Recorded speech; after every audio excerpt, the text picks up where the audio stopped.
Praise the lord. హల్లెలూయా. దేవుని పరిశుద్ధ నామానికి మహిమ ఘనత ప్రభావములు కలుగునుగాక. ప్రేమైనటువంటి దేవుని బిడ్డలకు మన ప్రభువును రక్షకుడైన యేసుక్రీస్తు వారి శుభనామంలో పునరుద్ధాన దిన ఆరాధనా క్రమంలో మీ అందరినీ ప్రేమపూర్వకంగా లైవ్లోకి ఆహ్వానిస్తూ ఉన్నాం. లైవ్లో చూస్తున్న ప్రతి వారికి ప్రభు పేరిట వందనాలు. ప్రార్థన చేసుకొని ఆరాధనా క్రమంలో ముందుకు వెళదాం, ప్రార్థిద్దాం. అందరూ ప్రార్థనలో ఏకీభవించండి. మహాపరిశుద్ధుడా, ప్రేమమయుడా, సర్వశక్తి కలిగినటువంటి ప్రియ పరలోకపు తండ్రి, మా యేసు ప్రభువా, మీ పరిశుద్ధ నామమునకు స్తోత్రాలు. అపారమైన మీ ప్రేమ కృపను బట్టి మీ పాదాలు పట్టుకొని స్తుతిస్తూ ఉన్నాము. ఈ సమయంలో ఈ స్థలంలో జరుగుతున్నటువంటి ఈ యొక్క ఆరాధనా క్రమాన్ని బట్టి ప్రభువా, మీ పాదాలు పట్టుకొని స్తుతిస్తూ ఉన్నాము. దేశంలో కరోనా వైరస్ విజృంభించిండగా ప్రభువా, ప్రభుత్వం వారి నిబంధనల మేరకు మందిరములో లాక్డౌన్ సందర్భంగా ఆయన దైవ సేవకునిగా మీ సన్నిధిలో ప్రార్థిస్తూ ఉన్నాను. సమయాన్ని మీరు దర్శించండి. ఈ ఆరాధన క్రమం ఆది అంతా మీరే మీ మహిమ కొరకు దీవించండి ప్రభువా. ఈ కార్యక్రమం చూస్తున్న ప్రతి బిడ్డను దీవించి ఆశీర్వదించమని సమస్త ఘనత మహిమ ప్రభావం మీకే ఆరోపిస్తూ యేసు పరిశుద్ధ నామములో ప్రార్థిస్తున్నావు తండ్రి. ఆమేన్, ఆమేన్. మంచిది. ఈ సమయంలో ఒక పాట పాడుకొని కార్యక్రమంలోనికి ముందుకు సాగిపోదాం. ఒక పాట పాడుకుందాం. అడవి వృక్షములలో జల్దరు వృక్షం ఎట్లున్నదో అనే పాట పాడుకొని ప్రభునామాన్ని ఘనపరుచుకుందాం. అడవి వృక్షములలో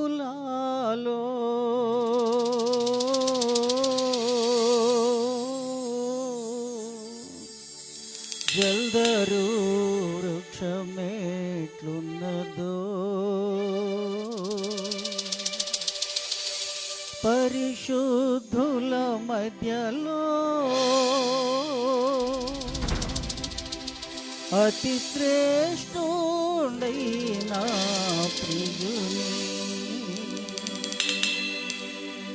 పడేదా నాదు ప్రియుని జీవకాలమెలా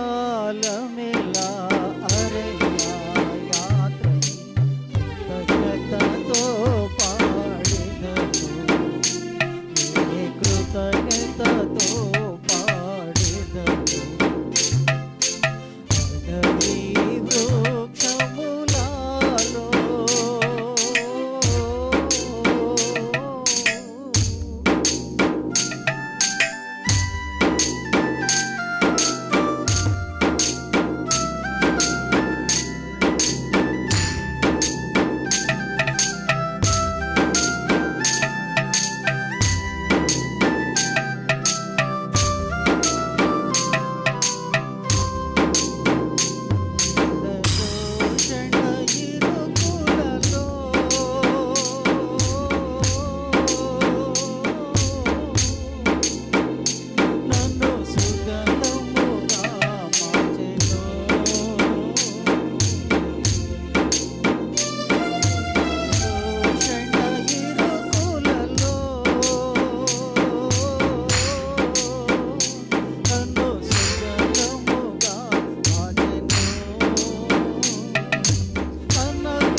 పరిశుద్ధ నామమునకే మహిమ ఘనత ప్రభావములు కలుగునుగాక.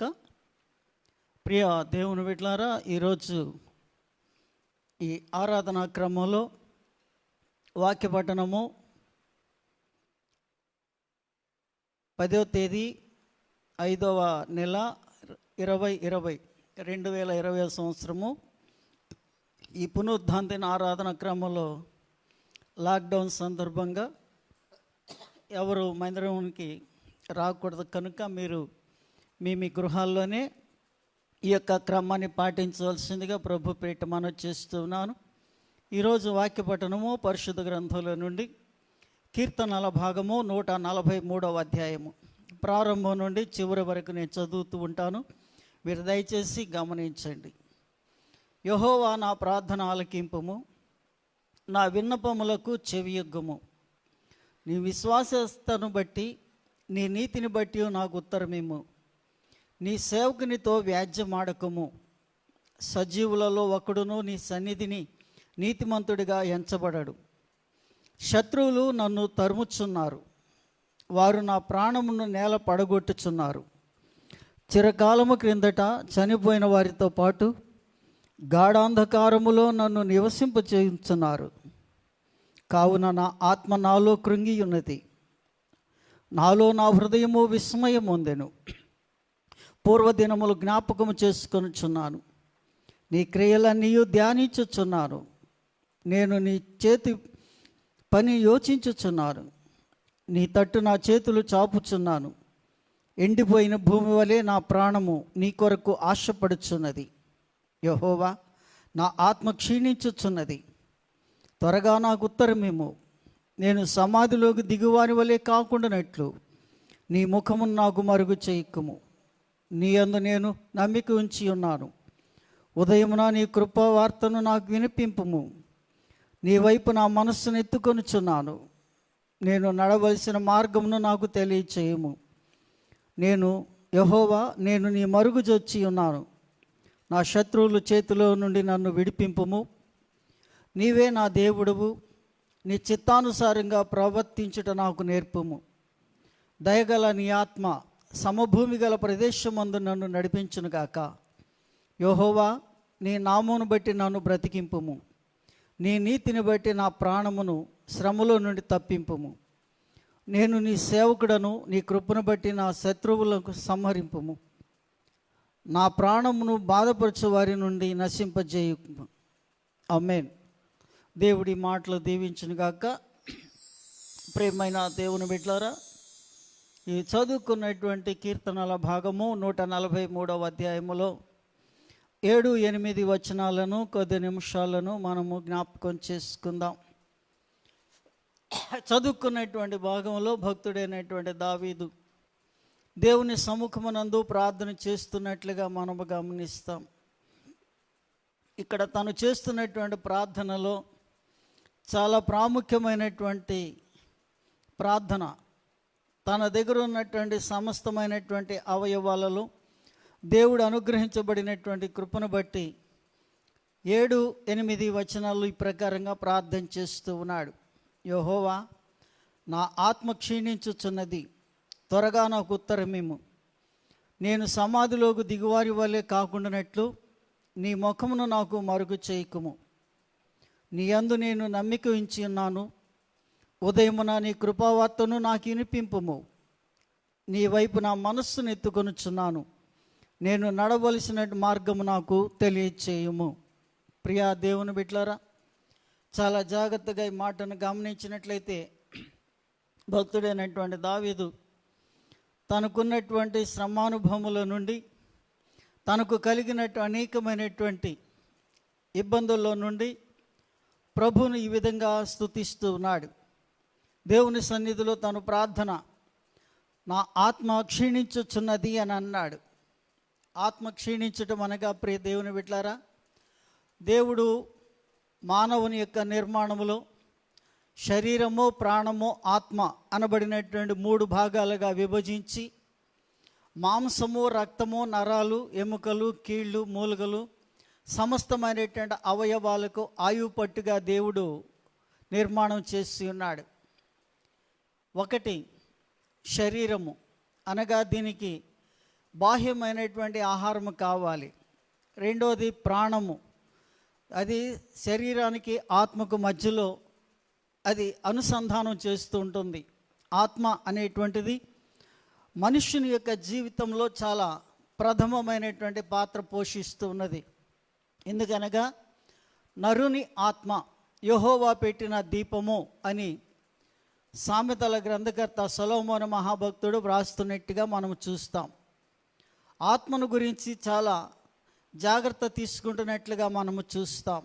ఎందుకు ఈ ఆత్మను గురించి ఇంత జాగ్రత్త తీసుకుంటూ ఉన్నాడు అంటే, మానవుని జీవితము చనిపోయిన తర్వాత శరీరము మంటి నుండి తీయబడింది కనుక మన్నైనది వెనకటి వలె మన్నైపోవును, ఆత్మ తాను దయచేసినటువంటి దేవుని యొద్దకు చేరును అని అన్నాడు. మరి రెంటి మధ్యలో ఉన్నటువంటి ప్రాణం ఏమవుతున్నది? ప్రాణము ఆవిరైపోతుంటుంది ప్రియులారా. ప్రాణము అనగా మానవుని యొక్క శరీరములో ఉన్నటువంటి రక్తము తనకు ప్రాణముగా నియమించి ఉన్నాడు. అందుగురించే మానవుడు చేసినటువంటి ప్రతి విధమైనటువంటి అవిధేయతను బట్టి యేసు ప్రభువారు 3 ప్రాముఖ్యమైనటువంటి విలువైనటువంటి కార్యక్రమాలు చేశారు. ఒకటి, మానవుడు చేసినటువంటి దేహ సంబంధమైనటువంటి అపవిత్ర కార్యాలను బట్టి దేహము గాయపరచబడింది ప్రియులారా. మానవుని యొక్క పాపాన్ని బట్టి ఆ యొక్క తన రక్తాన్ని అనగా తన ప్రాణాన్ని ధారపోసి పరిశుద్ధులుగా చేసి ఉన్నాడు. యేసు ప్రభువారు తన ఆత్మను తండ్రి చేతికి అప్పగించి ఉన్నాడు.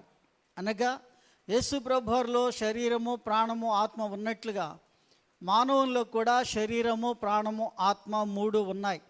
కాబట్టి ప్రియులారా, ఆత్మ చాలా విలువైనది కనుక యేసు ప్రభువారు చేసినటువంటి బోధలో మత్తయి సువార్త 5వ అధ్యాయంలో మనము చూస్తాం. మత్తయి సువార్త 5వ అధ్యాయంలో యేసు ప్రభువారు కొండ మీద చేసినటువంటి ప్రసంగంలో ఆయన నోరు తెరిచి ఇలాగూ బోధింపసాగాను అని మనం చూస్తాం. చూడండి, మత్తయి సువార్త 5వ అధ్యాయంలో 2వ వచనం నుండి మనం కొన్ని మాటలు చూసినట్లయితే, అప్పుడు ఆయన నోరు తెరిచి ఇలాగ బోధింపసాగాను, ఆత్మ విషయమై దీనులైన వారు ధన్యులు, పరలోక రాజ్యము వారిది అని అన్నాడు. అంటే యేసు ప్రభువారు నోరు విప్పి మాట్లాడగానే మొట్టమొదటి మాట ఆత్మ విషయం గురించి మాట్లాడుతూ ఉన్నాడు. ఎందుకు ఆత్మ విషయం అంటే, ఆత్మ యుగ యుగాలు జీవిస్తున్నది కనుక, ఆత్మ తరతరాలు యుగ యుగాలు అది జీవించే ఉంటుంది కనుక ఆత్మకు మరణము లేదు. అది నీటిలో తడిచేది కాదు, అగ్నిలో కాలేది కాదు, ఎండలో ఎండిపోయేది కాదు. అందు గురించి యేసు ప్రభువారు ఒక మాట అంటాడు, ఎవరైతే తన ఆత్మను తను కాపాడుకోవాలి, తన ఆత్మను కాపాడుకోవాలి అని అంటే, ఆత్మ విషయమై దీనులైన వారు ధన్యులు. అంటే నీలో ఒక ఆత్మ ఉన్నది, ఆ ఆత్మను చాలా జాగ్రత్తగా నీవు డీల్ చేయాలి. ఆత్మను నీవు కాపాడుకుంటూ రావాలి. ఆత్మ వంచన చేసుకోకూడదు. ఆత్మ వంచన చేసేటువంటి భక్తి, ఆత్మ వంచన చేసుకునేటువంటి మాటలు, ఆత్మ వంచన చేసుకునేటువంటి కార్యాలు, ఆత్మ వంచన చేసుకునేటువంటి పనులు అవి దేవునికి అయిష్టమైనటువంటివి ప్రియులారా. కాబట్టి ఆత్మలో దేవుని యొక్క కృపను మనము జ్ఞాపకం చేసుకోవాలి. ఆత్మ చాలా విలువైనది కనుక ఆత్మ దేవుని యొక్క సాన్నిధ్యంలో దేవుని బిడ్డలారా చాలా విలువైనది. అందుగురించే భక్తుడు ప్రార్థన చేస్తూ అంటున్నాడు కదా, ప్రభువా నా ఆత్మను చూడండి అంటాడు, నా ఆత్మ క్షీణించుచున్నది. క్షీణించడానికి గల కారణము ఉన్నటువంటి అవిధేయత. అవిధేయత వలన ఆత్మ క్షీణించిపోతున్నది, ప్రాణము కృంగిపోతూ ఉంటుంది. ఒక్కోసారి ప్రాణము ఆయాసపడుతూ ఉంటుంది, ఒక్కోసారి శరీరము బలహీనమవుతూ ఉంటుంది. ఎప్పుడైతే ఆత్మ క్షీణిస్తూ ఉంటుందో శరీరము నానా విధాలైనటువంటి వ్యాధులకు నిలయమైపోతుంది ప్రియులారా. ఈ విషయంలో మనము చాలా జాగ్రత్తగా ఉండాలని చెప్పి ప్రభు పేట మీకు మనవి చేస్తూ ఉన్నాను. అందు గురించి అంటాడు, త్వరగా నాకు ఉత్తరమేమో, నేను సమాధిలోకి దిగువని వలె కాకుండానట్లు నీ ముఖమును నాకు మరుగు చేయొద్దు ప్రభువా. నేను సమాధిలోనికి దిగిపోయేవాని వలె ఉంటూ ఉన్నాను, మరణానికి చెరువుగా ఉంటున్నాను ప్రభువా. నా ఆత్మ క్షీణించడం వలన నీకు ప్రయోజనము లేదు, నేను నశించడం వలన నీకు ప్రయోజనము లేదు.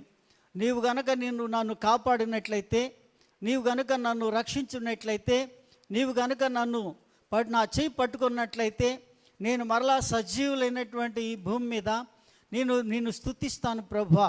మీ నామాన్ని స్తుతించాలి, మీ నామాన్ని ఘనపరచాలి, మీ నామాన్ని మహిమపరచాలి ప్రభువా అని భక్తుడు తను ఏం చేస్తూ ఉన్నాడంటే, సమాధిలోనికి దిగువాని వలె కాకుండానట్లుగా, నేను సమాధిలోనికి దిగువాని వలె అట్లా కాదు ప్రభువా, నిన్ను స్తుతించే వ్యక్తిగా నేను ఉండాలి అని చెప్పి ప్రార్థన చేస్తూ 8వ వచనములు అంటున్నాడు కదా, నేను నీ యంద నమ్మిక ఉంచి ఉన్నాను, ఉదయమున నీ కృపావార్త నాకు వినిపింపుము. చూడండి ప్రభువా, నేను పడిపోయినటువంటి స్థితిలో, ఏ స్థితిలో ఉన్నా సరే, శత్రువులు నన్ను వెంబడించినా, శ్రమలు వెంబడించినా, వ్యాధులు వెంబడించినా, అనేకమైనటువంటి ఇబ్బందులు ఎదురైనప్పటికీ కూడా నా ఆత్మ క్షీణించిపోకోకుండా, ఆత్మ బలహీన పడిపోకుండా నీవు కాపాడుతావు. నీవు గనక కాపాడినట్లయితే నేను నిన్ను స్తుతించగలుగుతాను ప్రభువా. అందుగురించి ఆ కాపాడగలిగినటువంటి శక్తిమంతుడైనటువంటి ప్రభువైన యేసుక్రీస్తు వారు ఉన్నారు కనుక ఆయన ఏమంటూ ఉన్నాడంటే, నేను నీ యందు నమ్మిక ఉంచి ఉన్నాను. అవును ప్రభువా, నేను నీ యందు నమ్మిక ఉంచి ఉన్నాను. ఈ మాట మనం చెప్పాలి ప్రియులారా. ఈ సమయంలో ఈ మాటను మనము చెప్పగలిగినటువంటి వారమై ఉండాలి. ఈ మాట మనము అందరికీ తెలియజేయగలిగినటువంటి వారమై ఉండాలి. అవును, నా ఆత్మ క్షీణించినప్పుడు, నా శరీరము బలహీనమైనప్పుడు, నా ఆత్మీయస్థితి దిగజారిపోకుండా, వ్యాధి బాధలతో కృంగబడి మ్రొత్తబడుతున్నప్పుడు కూడా నేను క్షీణించిపోకుండా, దిగజారిపోకుండా దేవుని యందు నమ్మిక ఉంచి, ఆ నమ్మకమైనటువంటి దేవుని ఆరాధించడానికి, స్తుతించడానికి కావలసినటువంటి కృపను దయచేయమని ప్రార్థన చేస్తూ అంటున్నాడు కదా, ఉదయమున నీ కృపావార్త నాకు వినిపింపు. నేను నమ్మిక ఉంచినాను ప్రభా. ఈరోజు ఉదయమున నేనేమి చెయ్యాలి? నేను బలహీనుని కాకుండా ఉండాలంటే ఏమి చెయ్యాలి? నా ఆత్మ కృషించిపోకుండా ఉండాలంటే ఏం చెయ్యాలి? నా శరీరం బలహీనం కాకుండా ఉండాలంటే నేనేం చెయ్యాలి? నేను నిన్ను ఘనపరచాలి, నేను నిన్ను మహిమపరచాలి. కనుక ప్రభువా, ఈ ఉదయమున నీ కృపావార్త నాకు వినిపించు, నీ మాటలు నాకు వినిపించు ప్రభువా. నీ కృపా సత్యమును బట్టి నాతో నీవు మాట్లాడు. నేను నడవలసినటువంటి త్రోవలు నాకు బోధించు. నీ వైపు నా మనసు ఎత్తుకొనుచున్నాను ప్రభా. నేను నడవలసిన మార్గమును నాకు తెలియచేయండి. ఈ ఉదయకాల సమయంలో ప్రియ దేవుని బిడ్డలారా, రాత్రి సుఖమైన నిద్ర ప్రభువు ఇచ్చాడు మనకు, మంచిది. దేవుని కృపను బట్టి ప్రభువును స్తుతిస్తూ ఉన్నాం. ఈరోజు ఉదయకాల సమయమున ఏకుజామున ఎంతమంది ప్రభువును స్తుతించాం? ఎంతమంది మనం ప్రభువును ఘనపరుచుకొని ఉన్నాం? పడకల మీద ఉండగానే మీరు ఆయనను గురించి స్తుతించండి అని చెప్పి వ్రాయబడి ఉన్నది. ప్రియ దేవుని బిడ్డలారా, చాలా జాగ్రత్తగా గమనించాలి. దేవుని వాక్యం ఏం చెప్తూ ఉన్నదంటే, నేను నడవలసినటువంటి మార్గం నాకు తెలియచేయి ప్రభా. ఈ ఉదయకాల సమయంలో నేనేమి చెయ్యాలి? నేను ఏ మార్గంలో నడవాలి? నా యొక్క పరిస్థితి ఏమిటి? నేను ఎవరి దగ్గర ఎట్లాగా ఉండాలి అనేటువంటి ఆలోచన జ్ఞానాన్ని నాకు దయచేయమని ప్రార్థిస్తూ ఉన్నాడు. ఇదే ప్రార్థన భక్త సింగ్ గారు చేసేవాడు. అంటే ఉదయకాల సమయంలో వేకుజామునే లేచి ప్రభు సాన్నిధ్యంలో మోకరించి, ప్రభా ఈ ఉదయకాల రాత్రంతా కాచి కాపాడి ఉన్నావు, సజీవ లెక్కలో ఉంచావు ప్రభా, మరి ఒక ఉదయాన్ని ఇచ్చావు ప్రభా. ఈ ఉదయం నుండి సాయంత్రం వరకు నేను అనేకమైనటువంటి స్థలాల్లో తిరుగుతూ ఉంటాను, అనేకమైనటువంటి ప్రాంతాల్లో తిరుగుతూ ఉంటాను ప్రభా. ఎక్కడ ఎట్లా మాట్లాడాలో, ఏ విధంగా మాట్లాడాలో, ఎవరితో ఎలా ఉండాలో నాకు నేర్పించమని ప్రభు సాన్నిధ్యంలో ప్రార్థన చేసేవాడు. అలాగే ప్రియ దేవుని బిడ్డలారా, భక్తుల యొక్క మార్గంలో మనము కూడా దేవుని సన్నిధిలో స్తుతించి మనం నడవలసినటువంటి మార్గములు మనకు నేర్పించమని ప్రభువుని అడగాలి. ప్రభు మనల్ని అడిగితే కావలసినంత కృపను దయచేసేటువంటి దేవుడు. దేవుని పరిశుద్ధ నామానికి మహిమ కలుగును గాక. ప్రియ దేవుని బిడ్డలారా, ఈ ఉదయకాల సమయంలో మనము ఏ మార్గంలో నడుస్తూ ఉన్నాం, ఎలా నడుస్తూ ఉన్నాము, మన ఆత్మ యొక్క పరిస్థితి ఏంటి, మన శరీరం యొక్క పరిస్థితి ఏమిటి బాగా గమనించాలి. వ్యాధులు ఎందుకు వస్తున్నాయండి? నువ్వు దేవుని యొక్క ఆత్మ ద్వారా, వాక్యము ద్వారా నీ ఆత్మకు కావలసినటువంటి ఆత్మీయమైనటువంటి ఆహారం అందించలేకపోతున్నావు. అందు గురించే శరీరము నా ప్రాణమా తినుము త్రాగుము సుఖించుము. శరీరము సుఖం కోరుతుంది, ప్రాణము తిండి కోరుతుంది. ఆత్మ అయితే ఎప్పుడు దేవుని యొక్క సన్నిధిని కోరుకుంటుంది. ప్రియ దేవుని బిడ్డ, ఈ ఉదయకాల సమయంలో బాగా గమనించాలి. 25వ కీర్తన భాగము 4-5 వచనాలు మనం చదివినప్పుడు భక్తుడైనటువంటి దావీదు ఈ మాట మాట్లాడుతూ ఉన్నాడు. ఏమని మాట్లాడుతున్నాడంటే, యెహోవా నీ మార్గములు నాకు తెలియచేయము, నీ త్రోవలు నాకు తేటపరచుము అని అంటూ ఉన్నాడు. నీ త్రోవలు స్పష్టంగా తేటపరచుము అని అంటే స్పష్టంగా చెప్పు ప్రభా, అస్పష్టమైనటువంటిది కాదు, నెగిటివ్ లైఫ్ కాదు. దేవుని బిడ్డలారా, దేవుని సముఖంలో స్పష్టమైనటువంటి జీవితం, స్వచ్ఛమైనటువంటి జీవితం కలిగి జీవించాలని ప్రభు సాన్నిధ్యంలో భక్తుడు పదే పదే కోరుకున్నట్లుగా మనం చూస్తూ ఉన్నాం.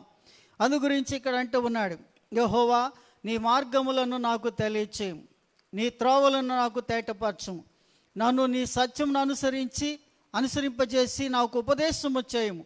నీవే నా రక్షణకర్తమైన దేవుడవు, దినమెల్లా నీ కొరకు కనిపెట్టుచున్నాను ప్రభువా. ఎంత గొప్ప ప్రార్థన చేస్తూ ఉన్నాడో చూడండి. దేవుని యొక్క సన్నిధిలో దేవుని బిడ్డలారా, నన్ను నీ సత్యమును అనుసరింపజేసి నాకు ఉపదేశము చేయండి ప్రభువా. ప్రభువా, నాకు ఒక ఉపదేశం చేయండి, నాకు సందేశం ఇవ్వండి. నేను నడవలసినటువంటి మార్గాలు, నా ఆత్మను నేను కాపాడుకోవాలి, నా ప్రాణము కాపాడుకోవాలి, నా శరీరాన్ని కాపాడుకోవాలి, శరీర ప్రాణాత్మలతో మిమ్మల్ని స్తుతించాలి, శరీరముతో మిమ్మల్ని ఘనపరచాలి, ఆత్మతో మిమ్మల్ని మహిమపరచాలి, ప్రాణముతో మిమ్మల్ని ప్రార్థించాలి ప్రభువా. ఎంత గొప్ప ప్రార్థన దేవుని బిడ్డలారా. దేవుని యొక్క సముఖంలో మనం గమనించినట్లయితే చాలా ఆశీర్వాదకరమైనటువంటి ప్రార్థన చేస్తూ ఉన్నాడు. నన్ను నీ సత్యం అనుసరింపజేసి నాకు ఉపదేశం చేయండి, నీవే నా రక్షణకర్తమైన దేవుడవు, దినమెల్లా నీ కొరకు కనిపెట్టుచున్నాను ప్రభువా. చూడండి, రోజంతా కూడా కనిపెడుతూ ఉన్నాడంట, దినమంతా కనిపెడుతూ ఉన్నాడు. దేవుని బిడ్డలారా, కరోనా కాలంలో మంచి అవకాశం మనకు.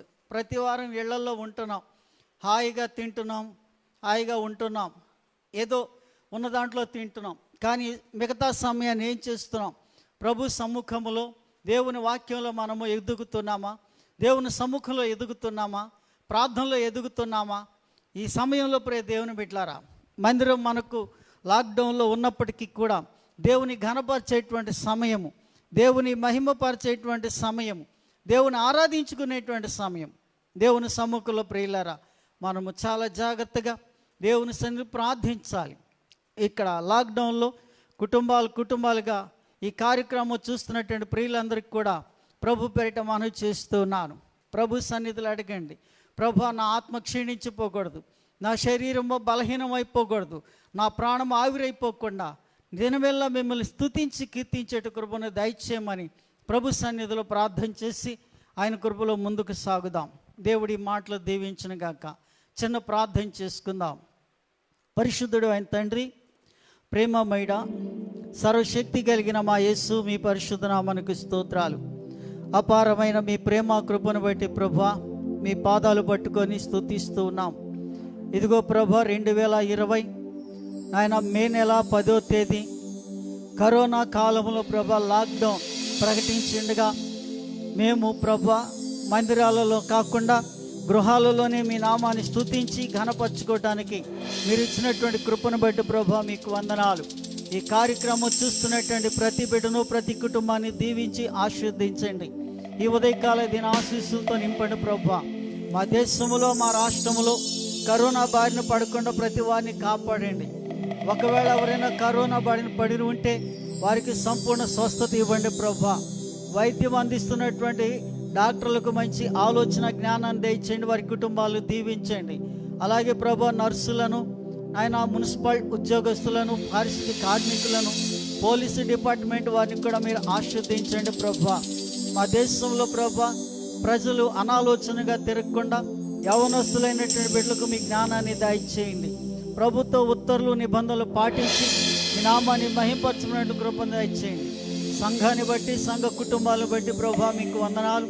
సంఘ కార్యక్రమాలను దీవించండి ప్రభా. సండే స్కూల్ బిడ్డలు దీవించండి, యవనస్తుల బిడ్డలు దీవించండి. ఆయన ఉద్యోగాల కొరకు చూస్తున్న బట్టి ఉద్యోగాలు దయచేయండి. వివాహాలు కాని బిడ్డలకు వివాహాలు జరిగించండి. సంతానం లేని వారికి సంతానాన్ని దయచేయండి. సంఘ కార్యక్రమాల్లో ప్రభా, మరలా మందిరాలు ప్రభా తెరవబడి మీ నామాన్ని ఘనపరచబడినట్లు మీ కృపను దయచేయండి. మీ ద్వారాలు తెరవమని ప్రార్థిస్తున్నాను నాయన. మీకే వందనాలు చెల్లిస్తూ మమ్మలను, మా కుటుంబాన్ని నిత్యము మీ సన్నిధిలో జ్ఞాపకం చేసుకోండి ప్రభా. దాన్ని ఆశీర్వదించండి ప్రభా. నా కుటుంబంలో మొదటి బిడ్డ నుండి చివరి బిడ్డ వరకు మీ చేతికి అప్పగిస్తూ ఉన్నాను. దాసురాలు మీ సాన్నిధ్యంలో ఉండగా ప్రభు లేని లోటును తీర్చండి, మహిమ పొందండి. సంఘాన్ని, సంఘ కుటుంబాలు దీవించండి. కార్యక్రమం చూస్తున్నటువంటి ప్రతి ప్రియులను దీవించండి, వారి వారి కుటుంబాలను దీవించండి. సకల పరిశుద్ధులను, యాజకులను, సంఘాలను, దైవ సేవకులను, విశ్వాసులను వారి బిడ్డలు దీవించి ఆశీర్వదించి మహిమ, ఘనత, ప్రభావాలు పొందమని ప్రభా ఈ మనవులు మా రక్షకుడును మీ ప్రియ కుమారుడైన యేసుక్రీస్తు వారి పేరిట అడిగి ప్రార్థిస్తున్నాను తండ్రి. ఆమేన్. మన తండ్రి అయిన దేవుని ప్రేమ, ప్రభువును రక్షకుడైన యేసుక్రీస్తు వారి కృప, పరిశుద్ధాత్మిక దీవెన, ఆదరణ సకల పరిశుద్ధులకు, ఆయనకి ఇష్టలకు, భూమి మీద భక్తులకును, ప్రార్థించిన ప్రతి వారికి, మా దేశమునకును, అధికారులకు, నాయకులకును సదాకాలము తోడే ఉండి దైవ సేవలకు దీవించి నడిపించునుగాక. ఆమేన్, ఆమేన్, ఆమేన్. హల్లెలూయా.